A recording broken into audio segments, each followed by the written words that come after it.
विद्यार्थियों नमस्कार। मैं Vinod Garg, assistant professor political science, government college Dholpur. मित्रों, पिछली वीडियो में हमने द्वितीय विश्व युद्धोत्तर अंतर्राष्ट्रीय विकास के संबंध में परिचर्चा की और आज हम एक नया टॉपिक कोल्ड वार को लेकर आए। शीत युद्ध के बारे में आपको बताएंगे कि शीत युद्ध की उत्पत्ति और विकास कैसे, शीत युद्ध का क्या अर्थ है, शीत युद्ध के संबंध में विभिन्न विद्वानों ने कितनी और किस प्रकार से इसको विश्लेषित करने का प्रयास किया। जैसा कि नाम से विदित है, शीत युद्ध का अर्थ होता है कोल्ड वार,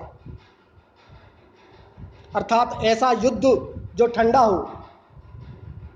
अर्थात ठंडे युद्ध से हमारा तात्पर्य यह है कि ऐसा युद्ध जो किसी भी अस्त्र शस्त्रों के द्वारा नहीं लड़ा जाए, अपितु जो एक वैचारिक युद्ध है, जो एक मन की विषमता का युद्ध है, जो आपसी बातचीत का जो युद्ध है, वो इस श्रेणी में रखा जा सकता है। अर्थात कोल्ड वार, शीत युद्ध वह युद्ध है जो किसी दो देश या तीन देशों या अनेक देशों के मध्य आपसी मतभेद के पश्चात जो वैचारिक भावनाओं का जो द्वेष है, वो जब पनप कर उभर के सामने आता है तो वो शीत युद्ध की श्रेणी में रखा जा सकता है। मित्रों, विद्यार्थियों, द्वितीय महायुद्ध के बाद विश्व में दो महाशक्तियां चूंकि रह गई थी और इन दो महाशक्तियों के आपसी संबंधों को अभिव्यक्त करने वाला सबसे अधिक जो उपयुक्त शब्द हमें यहाँ दिखाई देता है वो कोल्ड वार ही दिखाई देता है। क्यों? क्योंकि द्वितीय महायुद्ध के पश्चात जो परिस्थितियाँ इस संसार के समक्ष उभर के आई, वो इन दोनों महाशक्तियों के मध्य वैचारिक मतभेद के रूप में हमें दिखाई देती है और ये वैचारिक मतभेद ही शीत युद्ध कहलाता है।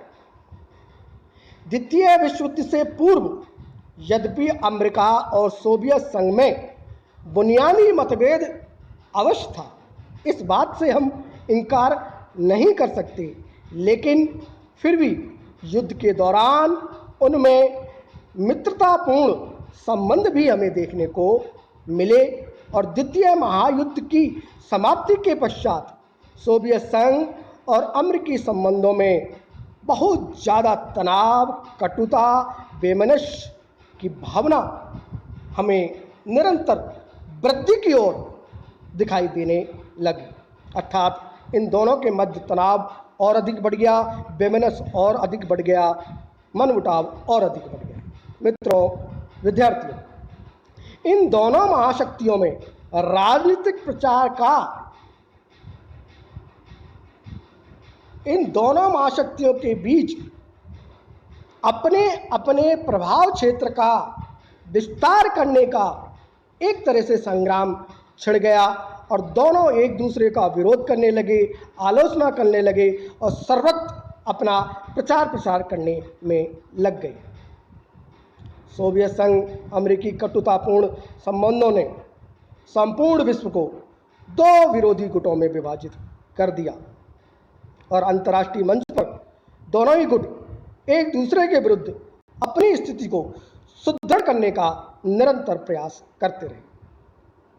वे एक दूसरे को कूटनीतिक रूप से, सामाजिक रूप से, सांस्कृतिक रूप से और राजनीतिक रूप से जहाँ तक संभव हो सैनिक मोर्चे पर भी पराजित करने में अपनी योजनाओं को बनाने लग गए। मित्रों, विद्यार्थियों, शीत युद्ध द्वितीय महायुद्ध के उपरांत की अंतर्राष्ट्रीय राजनीति का एक महत्वपूर्ण विकास ही कहा जा सकता है, जिसकी व्याख्या हम दो प्रकार से कर सकते हैं। पहली तो यह है कि शीत युद्ध एक वैचारिक संघर्ष था जिसमें दो विरोधी जीवन पद्धतियां, दो विरोधी पद्धतियां कौन कौन सी? एक तो यूएसए से समर्थित जीवन पद्धति और एक सोवियत संघ से समर्थित जीवन पद्धति, अर्थात उदारवादी लोकतंत्र और सर्वाधिकारवादी साम्यवाद। उदारवादी लोकतंत्र को हम यूएसए, संयुक्त राज्य अमेरिका के अंतर्गत गिन सकते हैं और सर्वाधिकारवादी साम्यवाद को हम सोवियत संघ के अंदर गिन सकते हैं। इसके लिए इन दोनों के लिए सर्वोच्चता प्राप्त करने के लिए जो संघर्ष था वो इस प्रकार हमें दिखाई देता है। और इस दृष्टि से ये दो वैचारिक प्रणालियों का सैद्धांतिक संघर्ष है।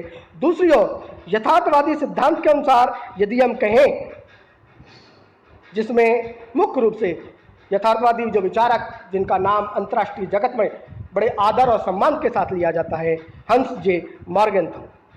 जे मॉर्गेनथाउ का विचार है कि शीत युद्ध पुरानी शक्ति संतुलन राजनीति का एक नवीनीकरण है, जिसके बदले अंतर्राष्ट्रीय राजनीतिक परिवेश में उदित हुई दो महाशक्तियां, पहली अमेरिका और दूसरी सोवियत संघ, विश्व के अधिकांश राज्यों को अपने प्रभाव क्षेत्र में लाने के लिए, अपने प्रभाव क्षेत्र में बनाए रखने के लिए निरंतर संघर्ष कर रही है।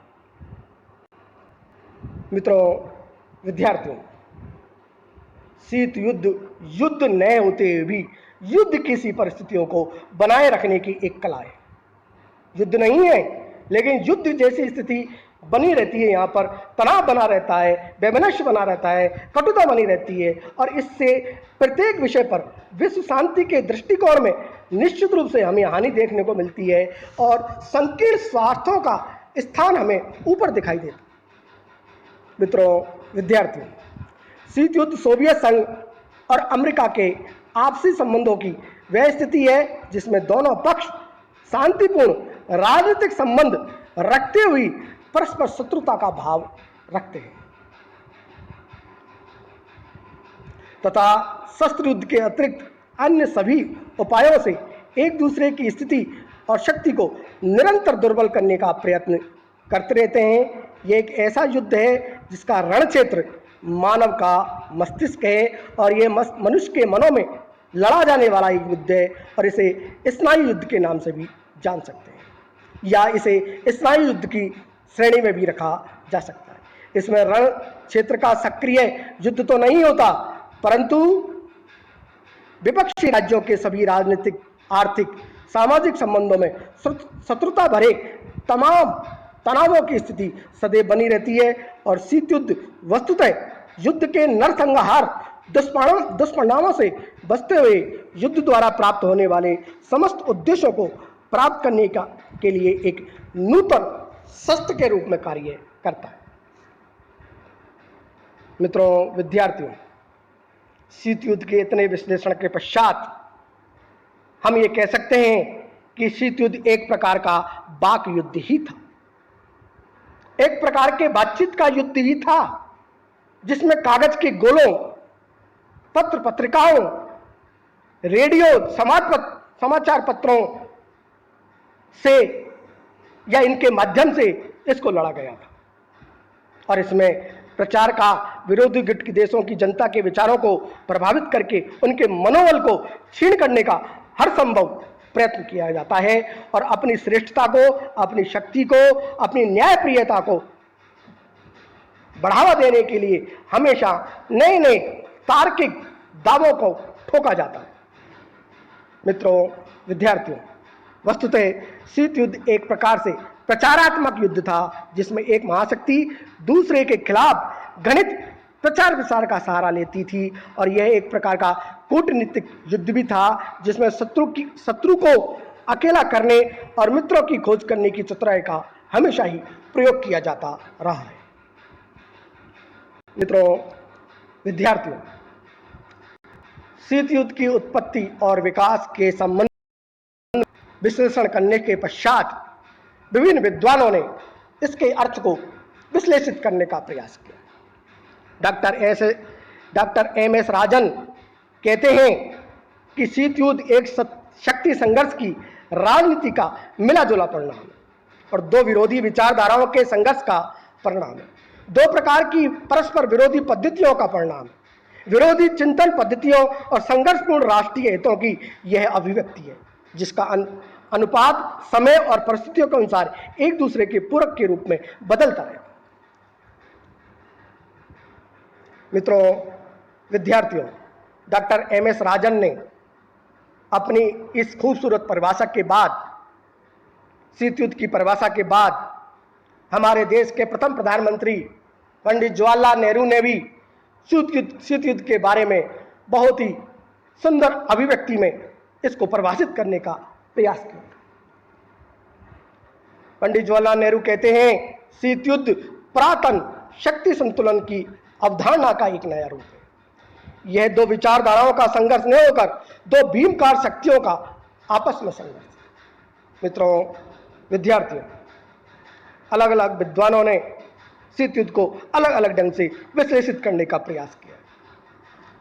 के.पी.एस. मेमन भी शीत युद्ध के बारे में कहते हैं कि शीत युद्ध जैसा कि विश्व ने अनुभव किया है, दो विचारधाराओं, दो पद्धतियों, दो गुटों, दो राज्यों, और जब वह अपनी पराकाष्ठा पर था तो दो व्यक्तियों के मध्य यह उग्र संघर्ष था। दो विचारधाराएं कौन कौन सी थी? दो विचारधाराएं थी पूंजीवादी और साम्यवादी। दो पद्धतियां कौन कौन सी थी? दो पद्धतियां थी संसदीय लोकतंत्र और जनवादी जनतंत्र।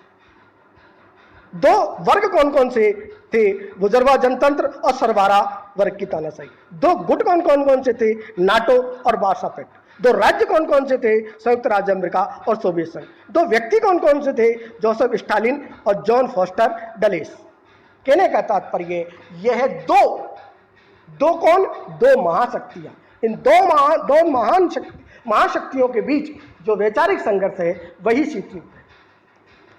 मित्रों, विद्यार्थियों, जॉन फॉस्टर डलेस शीत युद्ध के बारे में कहते हैं कि शीत युद्ध नैतिक दृष्टि से एक प्रकार का धर्म युद्ध ही था। अच्छाइयों के लिए बुराइयों के विरुद्ध यह एक युद्ध था। सत्य के लिए गलतियों के विरुद्ध यह युद्ध था और धर्मप्राण लोगों के लिए नास्तिकों के विरुद्ध यह संघर्ष था। मित्रों, जॉन फॉस्टर डलेस ने नैतिकता के आधार पर, धार्मिकता के आधार पर शीत युद्ध को परिभाषित करने का प्रयास किया। संक्षेप में शीत युद्ध के इन विभिन्न परिभाषाओं के पश्चात हम ये निष्कर्ष पर पहुंचे हैं कि शीत युद्ध का जो अर्थ है वो, या शीत युद्ध के जो लक्षण हैं, शीत युद्ध की जो विशेषताएं हैं, वो हमें इन विभिन्न प्रकार की परिभाषाओं के द्वारा, विभिन्न प्रकार के इन कथनों, विद्वानों के कथनों के बाद जो हमें निष्कर्ष निकलता है, जो हमें शीत युद्ध के लक्षण दिखाई देते हैं, वो इस प्रकार है। पहला लक्षण इसका यह है कि शीत युद्ध दो सिद्धांतों का नहीं अपितु दो भीमकार शक्तियां सोवियत संघ और अमेरिका के मध्य ये संघर्ष था। दूसरा जो लक्षण हमें दिखाई देता है शीत युद्ध में, कि शीत युद्ध में प्रचार का महत्व था और यह एक प्रकार से वाक युद्ध ही था, बातचीत का ही युद्ध था। तीसरे प्रकार का जो हमें लक्षण दिखाई देता है वो ये है कि शीत युद्ध में दोनों महाशक्तियां व्यापक प्रचार प्रसार, गुप्तचर, सैनिक हस्तक्षेप, सैनिक संधियां तथा प्रादेशिक संगठनों की स्थापना करके अपनी स्थिति को हमेशा ही सुदृढ़ करने की स्थिति में लगी रहती थी, बनी रहती थी। मित्रों, इसके बाद अगला लक्षण हमें जो दिखाई देता है वो ये है, यह एक गर्म युद्ध से अधिक भयानक युद्ध था, अर्थात वास्तविक युद्ध से भी ज़्यादा जो खतरनाक युद्ध है वो शीत युद्ध ही कहा जा सकता है। इस प्रकार से मित्रों, विद्यार्थियों, आज की वीडियो में हमने शीत युद्ध की उत्पत्ति और विकास के संदर्भ में शीत युद्ध के अर्थ को समझने का प्रयास किया, और अगली वीडियो में हम शीत युद्ध की प्रकृति और उसकी नेचर और शीत युद्ध के क्या कारण रहे, इन पर विचार विमर्श करने का प्रयास करेंगे। तब तक के लिए धन्यवाद।